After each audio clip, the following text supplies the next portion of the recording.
நாய்க்கெல்லாம் சாப்பாடு போடாதீங்க, 4 நாளைக்கு போடாதீங்க, உங்களால் தான் நாயெல்லாம் வருது. ஸோ நாய்க்கு சாப்பாடு போடக்கூடாதுன்னு சுப்ரீம் கோர்ட் சொல்லியிருக்கு, which is again misleading. Supreme court நாய்க்கு சாப்பாடு போடக்கூடாதுன்னு எங்கேயுமே சொல்லலை. இல்லை பெரியமா, 4 நாள் சாப்பாடு வைக்காத நாய்ங்க வராதுன்றார் அவரு. ஆப்ரேஷன் பண்ணாம கார்பரேஷனால தான் இத்தனை நாய்ங்க வந்தது. 12 மணிக்கு தான் வர முடியும், அதுக்கு முன்னாடி ஆளுங்க வீட்டுல இருக்காங்க. நான் வருவேன் சார் சாப்பாடு வைக்கிறது. ஆச்சி கொழுக்கட்டை மாவு வந்தாச்சு. ஆச்சி கொழுக்கட்டை மாவிற்கு கொழுக்கட்டை அச்சை கேட்டு வாங்குங்கள். அன்னதானம் போடுறாங்க இல்லையா, மனிதர்களுக்கு கொடுத்தால் அது மதிக்கப்படுது. அதே தான் நாங்கள் டாக்ஸுக்கோ இல்லை கவுஸுக்கோ நாங்கள் கொடுக்குறோன்னு வச்சுக்கோங்க. அதுக்கு இந்த கொஸ்டின் கேட்க தெருவில் இருக்கிற நாய்க்கு அரசாங்கம் தான் பொறுப்பு, உணவளிக்க நீங்கள் யார் அப்படிங்கிற ஒரு கேள்வி எழுப்பா வருது.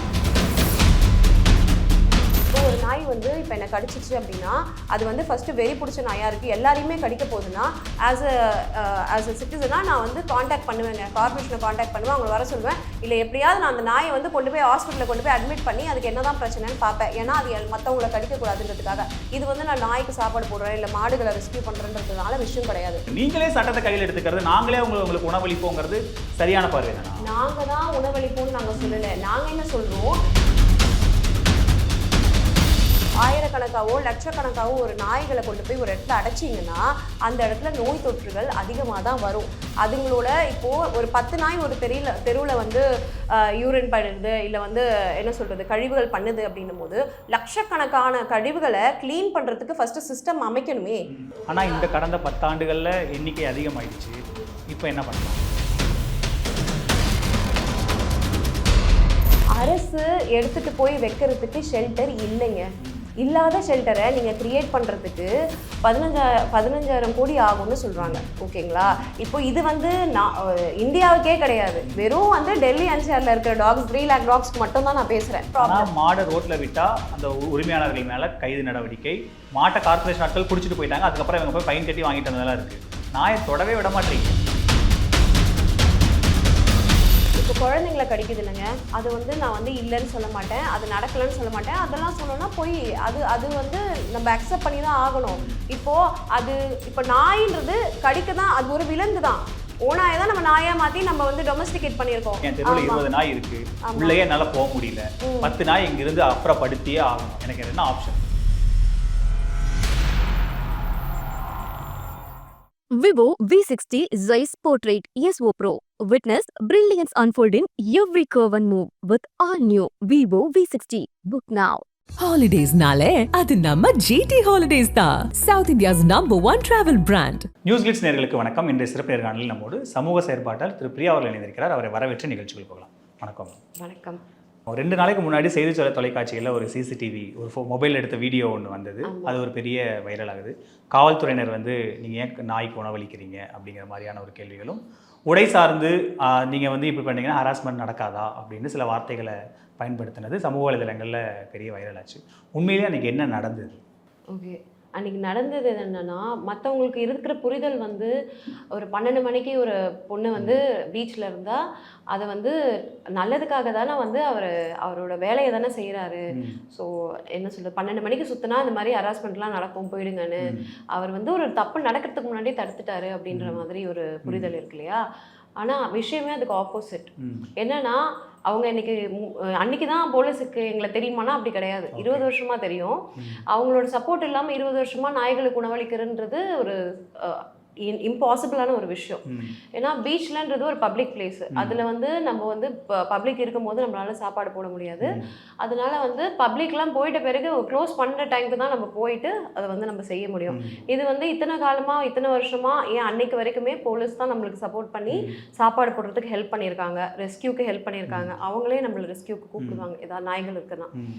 ஸோ அப்படின்ற பட்சத்தில் அன்னைக்கு எங்கள் அம்மாவுக்கு துணைக்கு போன என் சிஸ்டர் அவங்களுமே ஃபீடர் தான், அவங்களுமே ரெஸ்கியூவர் தான், அவங்களுமே இந்த அனிமல் சர்வீஸ் பண்ணிட்டு இருக்காங்க. இந்த மாதிரி இருக்க நிலைமையில அன்னைக்கு அவர் ஆஃபீஸ் முடிச்சுட்டு என் சிஸ்டர் டைரெக்டாக ஆஃபீஸ்லேருந்து பீச்சுக்கு எங்கள் அம்மா கூட அவளோட ஸ்கூட்டரில் போயிட்டான்.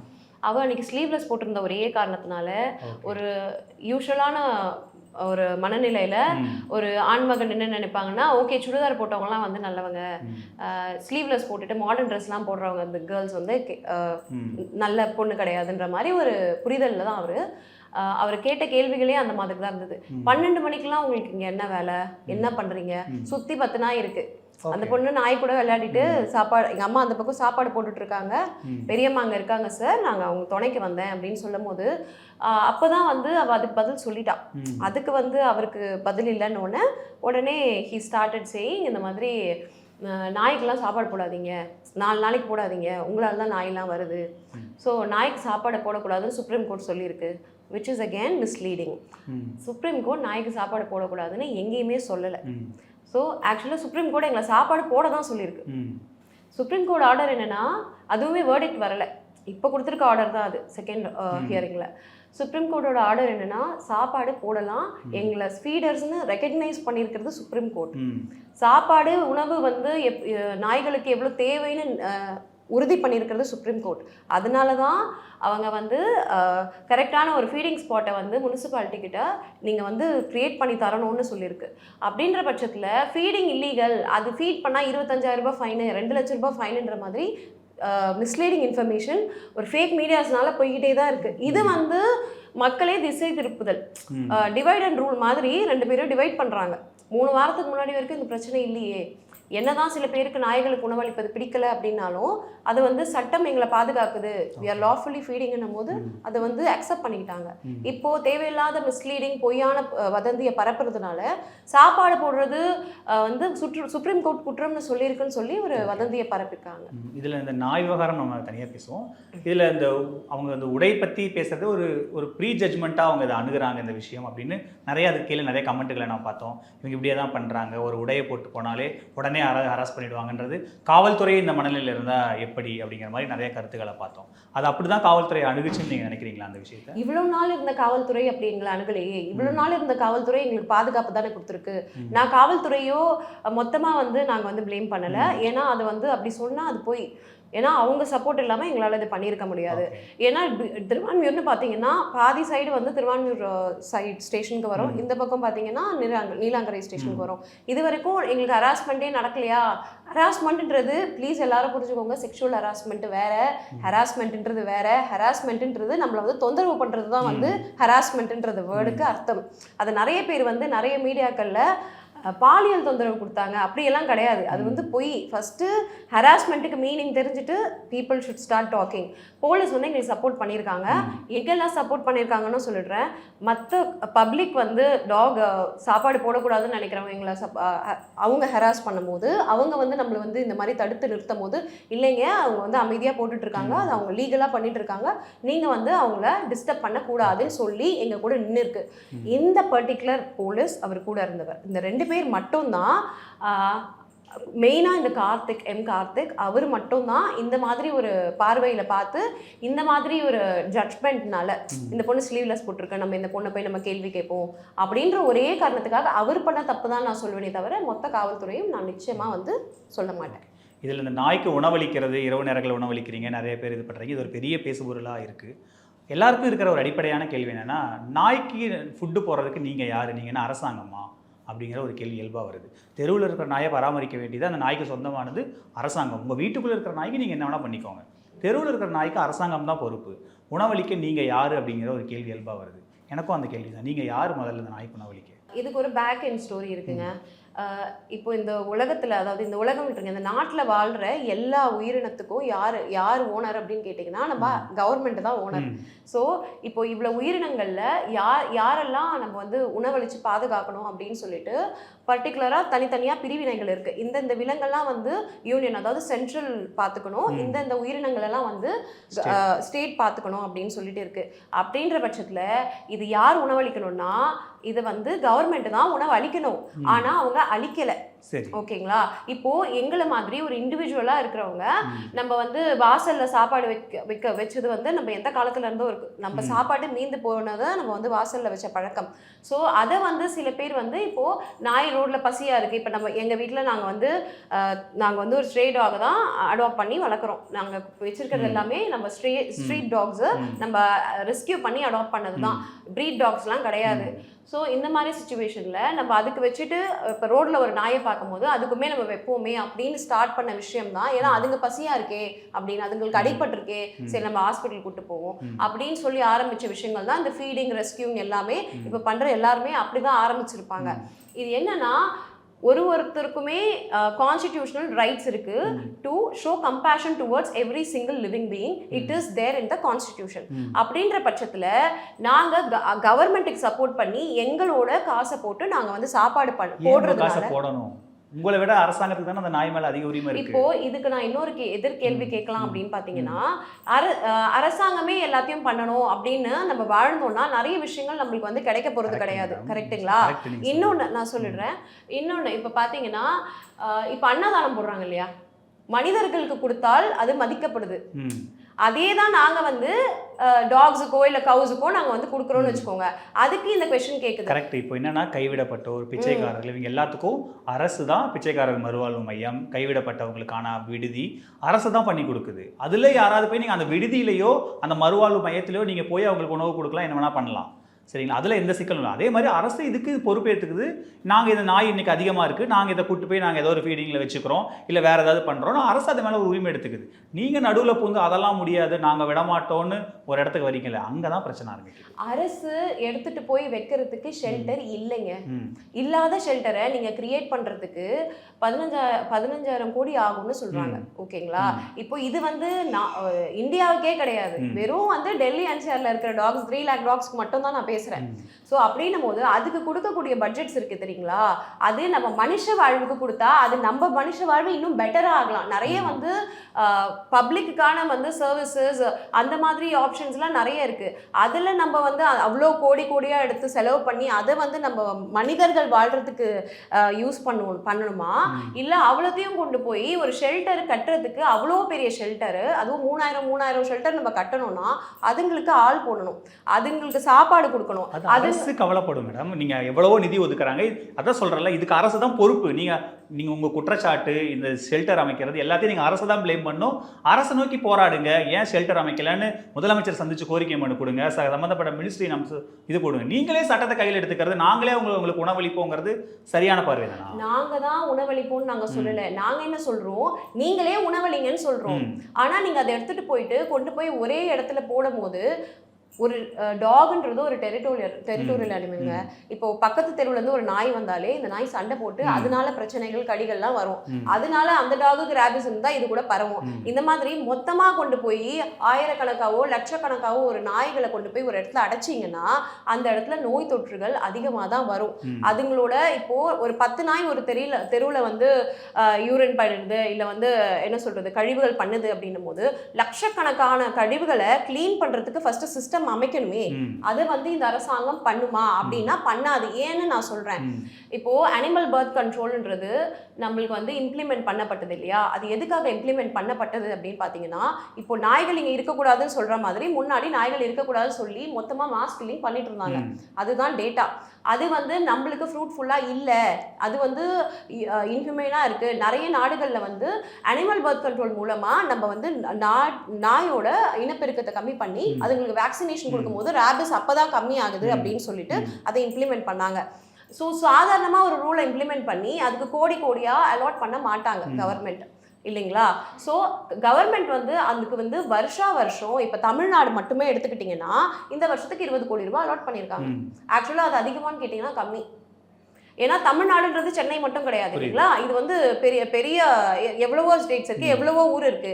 அப்ப அதுக்கெல்லாம் அந்த 20 கோடி ரூபாய் நாய்களுக்கு கருத்தடை பண்ணி வேக்சினேஷன் போட்டுறதுக்கா இல்ல, அது பத்தாது. ஆனா இந்த கடந்த 10 ஆண்டுகள்ல எண்ணிக்கை அதிகமாயிடுச்சு. இப்போ என்ன பண்ணலாம்? Animal birth control is the only சொல்யூஷனுங்க. வேற வந்து இப்போ நீங்க கொண்டு போய் இப்போ இது வரைக்கும் அது பர்த் கண்ட்ரோல் பண்ணி அந்த ப்ராசஸ் நடந்து 2 வருஷம் அது வரைக்கும் அதுக்காக தான் அரசாங்கம் கடி வாங்கிட்டே இருக்கேன்னு சொல்றீங்க. இல்லங்க, இங்க பாருங்களேன், எல்லா நாயும் கடிக்காது. அதே மாதிரி கடிக்கிற நாயை எத்தனை பேர் ரிப்போர்ட் பண்ணீங்கன்றதோ ஒரு क्वेश्चन நான் கேட்பேன் பப்ளிக்கா. இப்போ ஒரு நாய் வந்து இப்போ என்ன கடிச்சிச்சு அப்படின்னா அது வந்து ஃபர்ஸ்ட் வெறி பிடிச்ச நாயா இருக்கு, எல்லாரையுமே கடிக்க போகுதுன்னா ஆஸ் அ சிட்டிசனா நான் வந்து காண்டாக்ட் பண்ணுவேங்க, கார்பரேஷனை காண்டாக்ட் பண்ணுவேன், அவங்க வர சொல்லுவேன். இல்லை எப்படியாவது நான் அந்த நாயை வந்து கொண்டு போய் ஹாஸ்பிட்டலில் கொண்டு போய் அட்மிட் பண்ணி அதுக்கு என்னதான் பிரச்சனைன்னு பார்ப்பேன். ஏன்னா அது மற்றவங்களை கடிக்கக்கூடாதுன்றதுக்காக. இது வந்து நான் நாய்க்கு சாப்பாடு போடுறேன் இல்லை மாடுகளை ரெஸ்கியூ பண்றதுனால விஷயம் கிடையாது.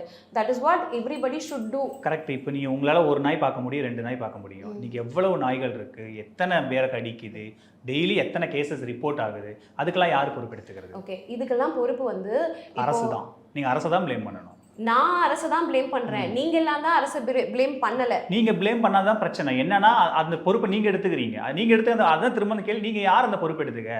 அரசு தான். நீங்க அரசை ப்ளேம் பண்ணுங்க, முதலமைச்சரை திட்டுங்க, அமைச்சர்களை கேள்வி கேளுங்க. நாய்கள் இப்படி ரோட்ல தெரு தெருவா அலையுது, ஏன் இப்படி பண்றீங்கன்னு கேளுங்க. உங்களுக்கு நினைவு இருக்குன்னு நினைக்கிறேன், ஒரு 6 மாதத்துக்கு முன்னாடி ரோட்ல ஃபுல்லா மாடுகளா அலைஞ்சிட்டு இருந்தது. கார்பரேஷன் அது நடவடிக்கை, மாட்டுடைய உரிமையாளர்கள் மீது நடவடிக்கைன்னு அவ்வளவு சிக்கல்கள். சாதாரண மாடு ரோட்ல சாப்பிட போறதுக்கே. இப்போ நாய் கடிக்குது, போற வரவங்களை தொந்தரவு பண்ணுதுங்கும் போது அரசு ஒரு தீவிரமான ஒரு நடவடிக்கை எடுக்கும் போது நாங்கள் குறுக்க வந்து அதெல்லாம் முடியாது, நாங்கள் விட மாட்டோம், நாயை தூக்கிட்டு போக விட மாட்டோம், திரும்ப கொண்டு வந்து நீங்கள் இங்கேயே விடணும், அவர் இங்கே கொண்டுருவீங்கன்னு அதை நம்ம எக்ஸ்ட்ரீமு கொண்டு போகிறோம்ல, அது சரியான இதுதானா? ஓகே, நீங்கள் வந்து அரசு வந்து இதுக்கு நல்ல முடிவு எடுக்குது அப்படின்னு சொல்கிறீங்க. அரசு எடுக்கல இல்லையா, சுப்ரீம் கோர்ட் வந்து இந்த முடிவை வந்து சொல்லியிருக்காங்க. அதுவும் டெல்லிக்கு மட்டும், என்டையர் இந்தியாவுக்கு கிடையாது. இதோட பேக்ரவுண்ட் அகைன் நான் சொல்கிறேன். திருப்பி வந்து நாய் கடிக்குது, இந்த மாடு சொன்னீங்க, நான் அதுக்கு நெக்ஸ்ட் வரேன் அந்த மாடோட விஷயத்துக்கு. ஸோ இப்போது டெல்லி என்சிஆரில் வந்து நாய்கள் வந்து கடி அதிகமாகிடுச்சு அப்படின்னு சொல்லிட்டு, இப்போது உங்ககிட்டயோ என்கிட்டயோ இல்லை பப்ளிக்கிட்டேயோ டெய்லி எத்தனை நாய் கடி இருக்குது அப்படின்னு டேட்டா இருக்குமா? இருக்காது. ஏன் இருக்காதுன்னா, இட்ஸ் நாட் பீன் ப்ரொஜெக்டட். இப்போ அரசாங்கத்தை தான் நம்ம கேள்வி கேட்கணும் அப்படின்னா, அரசாங்கத்தை தான் இப்போ நாங்களும் கேள்வி கேட்குறோம், நீங்களும் கேள்வி கேட்குறீங்க.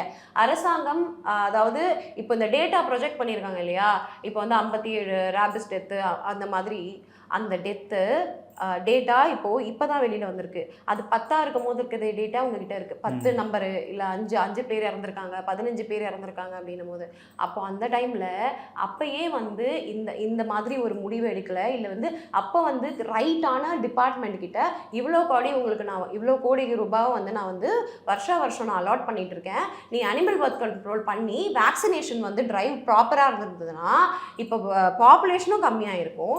இப்போ வந்து நீ ஊசியும் போட்டிருந்தனா ரேபிஸ் டெத்தும் நம்மளுக்கு அதிகமா இருக்காதுன்னு அந்த டைம்ல ஏன் பண்ணல? கரெக்ட். அப்போ உங்களை மாதிரி யாராவது ஒருத்தங்க இதே மாதிரி உள்ள போந்து அதெல்லாம் முடியாது, அலோ பண்ண மாட்டேன், நாயை தூக்கிட்டு போய் யாராவது சொல்லியிருப்பாங்க. உங்களுடைய குரல் வந்து உங்களோட இந்த மாதிரியான நாய்க்கு சப்போர்ட் பண்ற, விலங்குகளுக்கு சப்போர்ட் பண்ற உங்களோட குரல் அரசாங்கத்து குரலை விட அதிகமாக இருக்குங்கிறதா விமர்சனமே. உங்களை என்ஜிஓ வேற மாதிரி ஒர்க் பண்ணுது, இது ஒரு மாஃபியா மாதிரி இவங்க வேலை பார்க்குறாங்க, அரசாங்கத்தை மீறி இவங்க ஆர்டர்ஸை வாங்கிட்டு வராங்க அப்படிங்கிற அரசாங்கமே ஒரு ஸ்டெப் பின்னாடி இருந்து இந்த விஷயத்தை அணுகுதுங்கிறது தான் உங்க மேல உங்க என்ஜிஓ மாதிரி இருக்கிற ஆட்கள் மேல இருக்கிற விமர்சனம். அதுதான் வந்து இப்போ இருக்கிற ப்ரொஜெக்ஷன். நான் அதுதான் இட்ஸ் அ ப்ரொஜெக்ஷன். ஏன் அப்படின்னா இப்போ திருப்பி நான் அதே நம்பருக்கு தான் போவேன். 10 நம்பர்ல இருக்கும் போதே நீங்க வந்து ரிலவெண்ட், அதாவது நீங்க நாயை எடுத்துட்டு போகணுன்ற சட்டம் ஏன் போடலன்னு நான் கேட்கல, கிளியரா கேளுங்க. அந்த ஒரு 10 பேர் இறந்துட்டாங்க அப்படின்ற ஒரு சிச்சுவேஷன்ல ஒரு கடி வந்து ஒரு 100 கடியிலேயே இருக்கு, ஒரு 200 கடி இருக்கு அப்படின்னா, first of all rabies vaccination போட்டவங்க கணக்குன்னு எடுத்தீங்கன்னா எல்லாருமே வந்து கடிக்காக வேக்சினேஷன் போட்டிருக்க மாட்டாங்க. 70% of the bites are from the pet dogs அப்படின்ற ஒரு டேட்டா இருக்கும் போது, மீதி 30% ரோட்ல இருக்க நாய் கடிச்சதுனால வந்து இந்த மாதிரி வந்து ஒரு சட்டம் கொண்டு வராங்க அப்படின்னு. அதான் இம்ப்ளிமெண்டேஷன்ல ப்ராப்ளம் இருக்கு. ஏற்கனவே ஒரு ஷெல்டர் கட்டி இருந்தாங்க அப்படின்னும் போது நம்ம வந்து அதை அக்செப்ட் பண்ணக்கூடிய ஒரு மனநிலை, டாக் லவர்ஸ் இல்லாமல் அனிமலுக்கு சப்போர்ட் பண்றவங்க எல்லாருமே அதை அக்செப்ட் கூட பண்ணியிருக்கலாம். ஒரு விஷயம் இல்லாத விஷயத்துல இப்போ டாக்ஸை கொண்டு போய் நீங்க வந்து ஒரு ஷெல்டர்ல அடைக்கிறீங்கன்னா, இப்போ இருக்கிற shelter is not in a good state. நீங்க வந்து நிறைய பார்த்துருக்கலாம். இப்போ வந்து டெல்லியிலேயே ஷெல்டர்ஸ் வந்து நிறைய பேர் ப்ரொட்டஸ்ட் பண்ணாங்க. உள்ள வந்து டாக்ஸை வந்து மாஸ் கில்லிங் பண்ணிட்டு இருக்காங்க. ப்ரூட்டலாக வந்து சர்ஜரி பண்ணி அனஸ்தீஷியா கொடுக்காம சர்ஜரி பண்றது. அது உள்ள போனீங்கனாலே நம்மளால ஒரு நிமிஷம் நிற்க முடியாது. ஸோ அது வந்து கொண்டு போய் அடைக்கிறதோ இல்லை வந்து ஒழுங்கா பாதுகாக்கிறதோ பண்றாங்களா அப்படின்னா கிடையாது. நானுமே என்ன சொல்றேன், நீங்க ஒரு பெரிய ஷெல்டர் கட்டுங்க, நான் வந்து உங்களை வந்து நல்லா பார்த்துப்பீங்க அப்படின்ற ஒரு பட்சத்துல நீங்க எல்லாமே ப்ராப்பரா வச்சிருக்கீங்கன்னா நான் அனுப்புறேன். அது இங்க பிரச்சனை கிடையாது. நீங்க அனுப்ப முடியாது, அரசு நினைத்தா எடுத்துட்டு போலாம், நீங்க யார் தடுக்கிறதுக்கு? அரசு நினைச்ச ஷெல்டர் கட்டி அரசு அந்த நாயை எடுத்துட்டு போனா அவங்க எடுத்துட்டு போவாங்க. நீங்க தடுக்க முடியாது, உங்களுக்கு தடுக்கிறதுக்கான உரிமை உங்களுக்கு கிடையாது, நீங்க தடுக்க முடியாது. நான் என்ன சொல்றேன்னா, நான் தடுக்கலன்றதே இங்க நான் பேசலைங்க. இப்போ அது வந்து ஒரு ப்ராப்பரான ஒரு கிளென்லினஸா ப்ராப்பரா ரன் பண்ற ஷெல்டர் கவர்மெண்ட் நடத்துறாங்க அப்படின்னா நம்ம வந்து அதை தடுக்க போறது கிடையாது. அது வந்து அங்க மாஸ் கில்லிங்கோ இல்ல டாக் மீட்டுக்கு கொடுத்துருவாங்களோ இந்த மாதிரி இப்ப நிறைய பேர் பூனையை வந்து சாகடிச்சு மீட்டா வித்துட்டு இருக்காங்க. நிறைய வந்து இப்ப பாண்டிச்சேரியிலே இப்ப லாஸ்ட் வீக் நீங்க பாத்திருப்பீங்க. ஸோ அப்படின்ற ஒரு சுச்சுவேஷன்ல ரோட்ல இருக்க நாயை எடுத்துட்டு போய் டாக் மீட்டுக்கு எல்லாம் கொடுத்துருவாங்க. ஏன்னா இப்போ இருக்கிற ஷெல்டரையே, இப்போ இருக்கிற ஃபண்டையே வந்து அவங்க வந்து அனிமல் பர்த் கண்ட்ரோலுக்கு கொடுத்த ஃபண்டை வந்து அவங்க ஒழுங்கா பயன்படுத்தலைன்னா, அவ்வளோ கோடியா ஒரு பெரிய ஷெல்டர் நடத்த கொடுக்கும்போது அதுவுமே ஊழல்ல தானே போய் முடிய போகுது. கரெக்ட் மேடம், நீங்கள் சொல்கிறதுக்கு ஊழல் பண்ணுவாங்க, காசை எடுப்பாங்க, நாய்க்கு எதுக்கு செலவு பண்ணணும்னு அந்த காசை ஸ்பெண்ட் பண்ண மாட்டாங்க, வேறு துறைக்கு செலவு பண்ணுவாங்க. இது எல்லாமே நடக்கும். இது எல்லாத்தையும் மானிட்டர் பண்ணி இதெல்லாம் ஒழுங்காக நடக்குதான்னு நீங்கள் பார்த்தீங்கன்னா பிரச்சனை இல்லை. நாயை நாங்கள் டேக் கேர் பண்ணிக்கிறோம் நீங்கள் இடத்துக்கு போகிறீங்கல்ல, அங்கே தான் அரசுக்கும் உங்களுக்கும் பிரச்சனை வருது. அரசு இது எங்கள் ப்ராப்பர்ட்டி நீங்கள் ஏன் தொல்லை பண்ணுறீங்கன்னு கேட்குது. அதெல்லாம் முடியாது, இது உங்கள் ப்ராப்பர்ட்டி கிடையாது, நாங்கள் தான் பராமரிப்போம், நீங்கள் போகிறீங்கல்ல, அங்கே தான் அரசுக்கும் உங்களுக்கும் முரண். கோர்ட்லேயும் இந்த ஆர்கியூமெண்ட் தான் பெரிய அளவுக்கு, முதல் ஆர்டர் வந்தப்போ இந்த ஆர்கியூமெண்ட் தான் பெரிய அளவுக்கு போச்சு. ஓகே, என்னன்னா இப்போ மற்ற விலங்குகளை விட நம்ம நாய்களை வந்து டொமஸ்டிகேட் பண்ணிட்டோங்க, நம்ம கூடயே வளர்ற மாதிரி தாங்க பண்ணிட்டோம். இப்போ இவ்வளோ தெரு நாய்கள் இப்போ இவ்வளோ பெரிய பிரச்சனையெல்லாம் போய்கிட்டு இருக்கு அப்படின்னா அதுக்கு யார் முதல் காரணம்? யார்? people are at mistake. நீங்க வந்து கவர்மெண்ட் ப்ராப்பர்ட்டி தானே அவங்க எடுத்துட்டு போட்டோம் அப்படின்னு நீங்க சொல்றீங்க இல்லையா? இப்போ நான் ஃபீட் பண்ணக்கூடாதுன்றது it's my constitutional right. Law protects me, law recognise me as a feeder and the dog needs food அப்படின்றது. ஸோ இப்போ நாங்க லாக் அகேன்ஸ்டா போல, இப்போ ஆப்போசிட் சைட்ல இருந்து பேசுறாங்க இல்லையா, அவங்க தான் லாக் அகேன்ஸ்டா பேசிட்டு இருக்காங்க. இப்போ நீங்க சொல்லும் போது உங்களுக்கு ஏற்ற மாதிரி ஒரு பாயிண்ட் வரும்போது அது நீங்கள் லா அபைடிங்காகவும், இல்லை இன்னொரு பாயிண்ட் வந்து உங்களுக்கு செட் ஆகலை, உங்களுக்கு அது உடன்படலைன்னும் போது அது லாக்கு வந்து வேற மாதிரியும் நம்ம எடுத்து பேச முடியாது. ஏன்னா நம்மளோட மனநிலைமைகளே அப்படிதான் இருக்கு. இப்போ வந்து ஒரு ஃபார் எக்ஸாம்பிளாக நான் சொல்றேனே, இப்போ டிவோர்ஸ் வந்து லீகலா இல்லீகலா? லீகல் தான். லீகல் தானே? Sorry not divorce. டவுரி வந்து லீகலா இல்லீகலா? இல்லீகல். ஆனால் அது it's being respected in the society. Even it is illegal. Dowry வந்து கொடுக்கறதும் தப்பு, வாங்குறதும் தப்பு. ஆனா அதை நம்ம வந்து ரெஸ்பெக்ட் பண்றோம். இவ்வளவு போட்டு நம்ம பொண்ணை கல்யாணம் பண்ணி கொடுத்தோம்னு சொல்றாங்க, இவ்வளவு போட்டு வந்தாங்க அப்படின்னு சொல்லிட்டு வாங்குறவங்களும் சொல்றாங்க. ஆலிமோனி லீகலா இல்லீகலா? அவங்க பார்வை பொறுத்து அவங்க வச்சுக்கிறாங்க. It is legal. ஏன்னா அது வந்து ஒரு சட்டத்தின் மூலமா இவங்களுக்கு இவ்வளவு தேவைப்படுது, இந்த கணவரோ இல்ல மனைவியோ இவங்களுக்கு கொடுக்கணும் அப்படின்றோம். ஆனா we are hating the particular part. alimony கிராமங்கள்ல அதுக்கு எதிரான மனநிலை தான் இருக்கு இல்லையா? சோ மனநிலை ஒரு மனிதர்களுக்கும் மாறதான் செய்யும். இப்போ நாங்க எங்களை கேட்டீங்கன்னா நாங்க சட்டப்படி தான் போறோம். நீங்க சுப்ரீம் கோர்ட் சொல்லியிருக்காங்க, நீங்க வந்து இந்த மாதிரி சொல்றீங்க. I have a constitutional right to feed the animal, to take care of the animal on behalf of the government. Super. That is why we are being recognized. சரிங்களா? இன்னொரு விஷயம் என்னன்னா, இப்போ நான் okay go ahead, you ask me the question. அப்போ அந்த நாய் பண்ற எல்லாத்துக்கும் நீங்க பொறுப்பேத்துப்பீங்களா? அந்த ஸ்ட்ரே டாக் பண்ற எல்லாத்துக்கும் நீங்க பொறுப்பேத்துப்பீங்களா? எல்லாம்னா என்ன? அது கடிக்குது, அதனுடைய மலம் கழிக்கிறது, சிறுநீர் போகிறது, துப்புரவுல அதை க்ளீன் பண்ணுறாங்க, இந்த மாதிரி விஷயங்கள் எல்லாத்துக்கும் நீங்கள் பொறுப்பேற்றுப்பீங்களா? ஓகே, இப்போது துப்புரவாளர்கள் இப்போ லாஸ்ட்டாக பார்த்தீங்கன்னா இப்போ நேற்றுக்கு ஒரு ஷோ வந்துச்சுங்க, அது டிபேட் ஷோ, எல்லாருக்குமே தெரியும். இப்போ அதுதான் வந்து பெரும் பேசு பொருளாகவும் ஆகிட்டு இருக்கு. இப்போ அந்த ஷோவில் பார்த்தீங்கன்னா அதில் கொஷின் ஒருத்தவங்க சொல்கிறாங்க, துப்புரவு பணியாளர்கள் வந்து இந்த மாதிரி டாக்ஸ் வந்து ஃபீசஸ் பண்ணுறது, இந்த மாதிரி கழிவெல்லாம் வந்து க்ளீன் பண்ணுறதுக்கு ரொம்ப கஷ்டப்படுறாங்க அப்படின்னு சொல்லிட்டு. நான் கேட்குறேன், மாட்டோட கழிவுகள் ரோட்ல அதிகமாக இருக்கா, இல்லை வந்து என்ன சொல்றது, சோ கால்ட் ஓனர்ஸ்? இப்போ நம்மளுக்கு சட்டம் வந்து நீங்க மாடு, இப்போ வந்து நிறைய மாடெல்லாம் ரோட்ல உட்காருது, அதுக்கும் சேர்த்து தான் சொல்றேன். ஓனர்ஸுங்களுக்கு இடம் இல்லைன்னா மாடு பண்ணையே வைக்கக்கூடாதுன்னு ஒரு சட்டம் போடுங்க. மாடு வந்து முன்னாடிலாம், இப்போ கூட கிராமப்புறங்கள்ல மாடு ஓடுறதுக்குன்னு ஒரு ஆள் இருக்காங்க, இவங்க அது போடுறது கிடையாது. மாடை மானாவரியா ரோட்ல விட்டுட்டு அதனால வர ஆக்சிடென்ட்ஸ், நாய் ஆக்சிடென்ட்ஸ் விட அதிகமா இருக்கு. மாட்டுக்கும் ப்ராப்ளம், மனிதர்களுக்கும் ப்ராப்ளம். மாடை ரோட்ல விட்டா அந்த உரிமையாளர்கள் மேல கைது நடவடிக்கை, மாட்டை கார்பரேஷன் ஆட்கள் பிடிச்சிட்டு போயிட்டாங்க, அதுக்கப்புறம் இவங்க போய் ஃபைன் கட்டி வாங்கிட்டு வந்ததெல்லாம் இருக்கு. நாயை தொடவே விட மாட்டீங்களே? இல்லைங்களே, நாங்க இது வரைக்கும் நான் சொல்றேன் 1000 நாய்களுக்கு மேல நாங்க கார்பரேஷனை கூப்பிட்டு நாங்க வந்து கருத்தடை பண்ணுங்கன்னு சொல்லி ஏத்தி விட்டு இன்னைக்கு வரைக்கும், இப்போ லாஸ்ட் ஏப்ரல் மந்த் ஒருத்தவங்க கம்ப்ளைண்ட் பண்ணியிருக்காங்க, இந்த இடத்துல ரேபிஸ் இன்ஃபெக்ஷன் அதிகமாக இருக்குங்க அப்படின்னு. இது திருவான்மூரில் நடந்தது. 2 மாதம் கழிச்சு வராங்க கார்பரேஷன்ல இருந்து. ஸோ அது வரைக்கும் அந்த நாயை நாங்கள் வச்சிருப்போமா? இல்லை, நாங்களா ஹேண்டில் பண்ணி, நாங்களா வாயை கட்டி, நாங்களா எடுத்துட்டு போய் நம்ம ப்ளூ கிராஸ் கிட்ட நம்ம வந்து கொடுக்குறோம். ப்ளூ கிராஸ் வந்து கவர்மெண்ட் கிடையாது, தனியார், அது வந்து ஷெல்டர் கிடையாது, அது ஒரு அனிமல் ஹாஸ்பிட்டல். அங்கேயும் கொண்டு போய் நம்ம ஹெல்தி டாக்ஸ் எல்லாம் கொடுக்க முடியாது.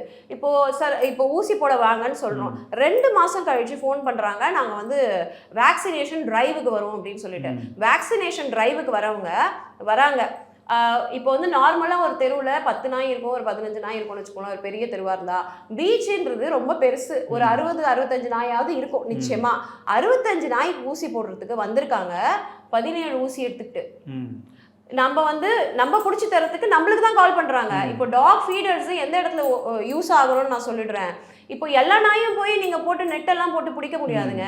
நம்ம சாப்பாடு கொடுக்கறதே அவங்கள ஃப்ரெண்ட்லி பண்றதுக்கு தான். அவங்கள ஃப்ரெண்ட்லியா ஆக்கிட்டோம்னா எங்களால அந்த டாகுக்கு கேட்ச் பண்ண முடியும், ஊசி போட முடியும், கருத்தடையும் பண்ண முடியும். அதுக்கு நாளை பின்ன ஏதாவது உடம்பு உபாதைகள்னால அது கடிக்க போகுது அப்படின்னா அதையும் எங்களால பிடிச்சி ஹாஸ்பிட்டல்ல கொண்டு போய் கொடுக்க முடியும். இது எல்லாத்துக்கும் கவர்மெண்ட்ல இருந்து ட்ரெயின்டான ஆள் வராங்களான்னா இல்ல. இப்போ 20 கோடி நான் அலாட் பண்ணியிருக்காங்கன்னு சொல்றேன். அது எதுக்குன்னு கேட்டீங்கன்னா அனிமல் பர்த் கண்ட்ரோல் ப்ரோக்ராம் வந்து ப்ராப்பரா பண்ணணும். எப்படின்னா அனஸ்தீஷியா கொடுக்குறாங்க. ஒரு பாட்டில் அனஸ்தீஷியா ஃபார் எக்ஸாம்பிள் நான் சொல்கிறேன், எக்ஸாக்டான நம்பர் நான் சொல்லல, ஒரு பாட்டிலில் இருக்க அனஸ்தீஷியா 2 டாகு கொடுக்கலான்னு வச்சுக்கோங்களேன். அவங்க 5 நாய்க்கு கொடுக்குறாங்க. அப்போ எப்படின்னா அவங்களுக்கு அந்த பாடி பார்ட் தாங்க கணக்கு. இப்போ வந்து ஒரு கருப்பை எடுத்துட்டாங்கன்னா ஒரு கணக்கு. இப்போ வந்து அதே மாதிரி தான் மேல் டாக்ஸுக்குமே வந்து அந்த நியூட்ரல் பண்ணும்போது அந்த இதை ரிமூவ் பண்ணிட்டாங்கன்னா அப்படின்ற பட்சத்தில் ஒரு அரை பாட்டில் கொடுக்க வேண்டிய அனஸ்தீஷியா கொடுத்து ஒரு டாக்கு பண்ண வேண்டியதை ஒரு பாட்டில் 5 நாய்க்கு பண்ணும் போது அவங்க ப்ராடக்ட் எடுத்துடுறாங்க. அனஸ்தீஷியா கொடுக்காம ஒரு நம்மளுக்கு ஆப்ரேஷன் பண்ணால் எப்படி இருக்கும் அந்த வலின்னு யோசிச்சு பாருங்க. அதை கொடுத்துட்டு போஸ்ட் ஆப் தேவையில்லை அவங்களுக்கு, அதுக்கு அவங்க செலவு பண்ண மாட்டாங்க. ஏன்னா அந்த நாய் இறந்துடும். கரெக்ட். நீங்கள் நாயோட வலி எவ்வளோ பேசுகிறீங்க, ஆனால் அது கடிக்குது இல்லை. நீங்கள் நான் ரேபிஸ் அளவுக்கு கூட போகல, அது சாதாரணமாக ஒரு பைட் பண்ணும்போது அதுக்கப்புறம் நம்ம 3 டேர்மில் அதுக்கு ஊசி போட வேண்டியது இருக்குது. நான் என்னோட ஒட்டுமொத்த வேலை 5 ஊசி போட ஒட்டுமொத்த வேலையை விட்டுட்டு இதுக்காக அலைஞ்சிட்டு இருக்க வேண்டியது இருக்குது.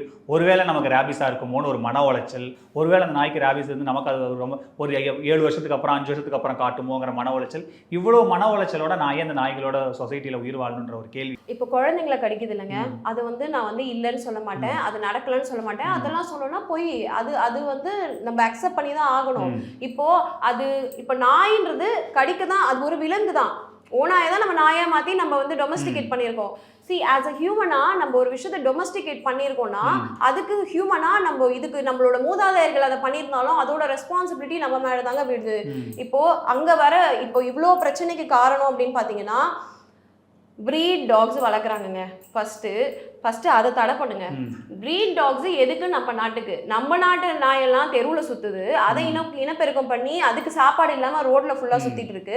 ஒரு பெட் மார்க்கெட்னு சொல்லிட்டு பல்லாவரம்ல அவ்வளோ பெரிய பெட் மார்க்கெட்டு ப்ளஸ் வந்து எவ்வளோ பேர் லைசன்ஸ் வச்சு நடத்துகிறாங்க, லைசன்ஸ் இல்லாமல் நடத்துகிறாங்கன்னு தெரியல.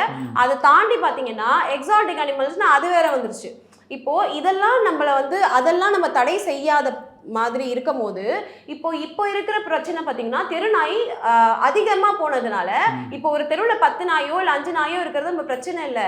நம்ம வந்து ஒரு தெருவில் 20 நாய் இருந்தால் அது பிரச்சனை தான். ஏன்னா அது நாய்களுக்கும் பிரச்சனை, நடக்கிறவங்களுக்கும் பிரச்சனை. இது கருத்தடை தான் முக்கியமான ஒரு சொல்யூஷன். 20 நாய் ஆயிடுச்சு இல்லை மேடம், 20 நாய் ஆயிடுச்சு. என் தெருவில் 20 நாய் இருக்கு, உள்ளேயே என்னால் போக முடியல. 10 நாய் இங்கிருந்து அப்புறப்படுத்தியே ஆகணும். எனக்கு என்ன ஆப்ஷன்? Relocation is இல்லீகலுங்க. ஏன்னா அந்த நாய்க்கு அந்த தெருவில் தாங்க வாழ தெரியும். இல்ல என் தெருவில் என்ன தொல்லை பண்ணது இல்லை. 20 நாய் ஒரு ஸ்ட்ரீட்ல இருக்கு. என் தெருவில் ஒரு 15 நாய் இருக்கு, ஒரு டெரிட்டரியா வச்சிருக்கு. நான் எப்படி இந்த ஸ்ட்ரீட்டுக்குள்ள போறது வரது, நைட்ல ஆஃபீஸ் முடிச்சுட்டு வரேன், பைக்ல துரத்துது, நம்ம வேற வழியா சுத்தி நாய் இல்லாத வழியா உள்ள வரலாமான்லாம் எவ்வளவு பேர் யோசிச்செல்லாம் போறாங்க. இவ்வளவு நெருக்கடியோட நான் ஏன் அந்த நாய்களோட இருக்கணும்ன்றது இருக்குல்ல, இவங்கெல்லாம் தூக்கிட்டு போய் எங்கேயாவது போடுங்கன்ற மனநிலையில தானே மக்கள் சாதாரணமா எங்கேயாவது இல்ல. அதுதாங்க இப்போ வந்து நம்ம மனுஷங்களுக்கு அந்த ஹியூமனிட்டின்னு ஒன்று இருக்கணும் இல்லையா, பேசிக் திங். இப்போ நிறைய வந்து ஆயிடுச்சுன்னும் போது அதை எப்படி வந்து லீகலா தடுக்கணுன்றதுக்காக தான் லீகலா ஒரு சட்டம் போட்டிருக்காங்க, அனிமல் பர்த் கண்ட்ரோல். நம்ம அந்த ஒரு இப்போ வேற ஏதாவது ஆப்ஷன் நீங்க சொல்ற மாதிரி வேற எங்கேயாவது கொண்டு போய் போட்டுறலாம். அது வரைக்கும் அனிமல் பர்த் கண்ட்ரோல் வந்து அந்த சிஸ்டம் இம்ப்ளிமெண்ட் ஆகி அது ஒரு 2 to 3 years வர வரைக்கும் இதே மாதிரி வேற வழியில போயிட்டு நாய்கிட்ட கடி வாங்கிட்டு குழந்தைங்கள்ட்ட கடி வாங்கிட்டு குழந்தைங்களை பறி கொடுத்துக்கிட்டு ரேபிஸ் நோயில அவதிப்பட்டுட்டு தான் இருக்கணுமா? அனிமல் பர்த் கண்ட்ரோல் இனிமேல் வர வேண்டியது இல்லைங்க, அது 25 வருஷமா இருக்கு. அப்படியே இவ்வளவு நாய்கள் வந்தது. அதை தான் சொல்றேன். நீங்க வந்து ஒரு ராங் வாலை பார்த்து நீங்க இந்த கொஸ்டினை கேட்குறீங்க. நீங்க என்கிட்ட கேட்கறத தான் நீங்க வந்து அப்படியே திரும்பி இவ்வளோ கோடி ரூபாய் கொடுத்துருக்காங்களே, மனிதர்களோட உயிருக்கு மதிப்பு கொடுத்ததுனாலையும் ரேபிஸ் நோய் வந்து பரவக்கூடாதுன்றதுக்காகவும் தான் இந்த அனிமல் பர்த் கண்ட்ரோல் ரூலை வந்து இம்ப்ளிமெண்ட் பண்ணது நம்ம கவர்மெண்ட். இப்போ நம்மளுக்கு வந்து இம்பார்ட்டன்ஸ் கிடையாது, தேவையில்லை, நீங்களாம் ரேபிஸ்னால கடிச்சு என்னமோ ஆகுங்க அப்படின்னு சொல்லியிருந்தாங்கன்னா இந்த ரூலை வந்து கவர்மெண்ட் வந்து சயின்ஸ் பேக்டு ரூல் இது, ஓகேங்களா? இது வந்து சயின்ஸ்னால பேக்கப் பண்ணப்பட்ட ரூல், இம்ப்ளிமெண்ட் ஆகி நிறைய நாட்டில் வந்து பாசிட்டிவ் ரெஸ்பான்ஸ் இருக்குன்னு ஒரு ரூலை கிரியேட் பண்ணி அதுக்கு ஃபண்டும் கொடுத்தா இந்த முனிசிபாலிட்டியோ பர்டிகுலர் கார்பரேஷனோ அந்த பர்டிகுலர் அஃபீஷியல்ஸ் அந்த பணத்தை ஊழல் பண்ணிட்டு இப்போ அந்த விஷயத்த வந்து அதாவது கருத்தடை ரைட்டா பண்ணாம இருக்கிறது தான் இங்க பிரச்சனை. இப்போ அந்த ப்ராப்ளமை சால்வ் பண்றதுக்கு நம்ம அவங்கள டைரக்ட் பண்ணும் போது தான் அதை வந்து அவங்க சரி பண்றதா காட்டிக்கிறாங்க. ஆச்சி கொழுக்கட்டை மாவு வந்தாச்சு. ஆச்சி கொழுக்கட்டை மாவிற்கு கொழுக்கட்டை அச்சை கேட்டு வாங்குங்கள். Vivo V60 Zeiss Portrait ESO Pro. Witness brilliance unfold in every curve and move with all new Vivo V60. Book now. Holidays-nale, அது நம்ம GT Holidays தான். South India's #1 travel brand.